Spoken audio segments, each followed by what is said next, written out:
Looking after your tent is essential for keeping it in good condition, ensuring your tent will last for years to come. The first thing you need to do is make sure it stays clean. Now, the outsides of the tent can be affected by things like tree sap or even bird poo, so you can clean these off easily with a cleaner, such as this one, which you water down, apply with a sponge, clean off all the mud or whatever off your tent, and then just give it a good rinse, and that'll give your tent a good clean. The next part is reproofing your tent. Now, all tents come with a water repellent treatment from new, but over time that water repellent treatment will wear away, and you'll notice that your tent, the water isn't beading off your tent where it runs, but the tent is actually wetting out and looking a bit dark. This is easily solved by using a product like Nikwax or Fabsil, which is applied to the outside of the tent. So with this one, you simply spray it on all over the tent with a cloth, make sure you've got good coverage, rub off any excess and let the tent dry, and it will be reproofed.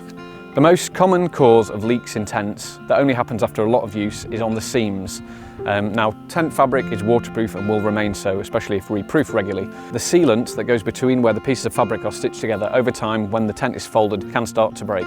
Very, very easy to repair that. If you notice a leak, use something like this, which is a seam sealer. That is simply applied to the seam, stuck on, and that will seal the seam and water cannot get in the tent. On the bottom of your tent, underneath the ground sheet, that can be affected by mud. One way of solving this is to get yourself a ground sheet underneath the tent, but if your tent is muddy, you simply need to turn it over and give that a good clean to make sure there's no mud on it when it's packed away. And finally, keeping your tent dry. Now, we all know the dreaded wet pack down is your camping nightmare. It does happen though, unfortunately. So when you've packed down your tent, and if it is wet when you take it home, it is essential that you dry it. So get it out in the garden.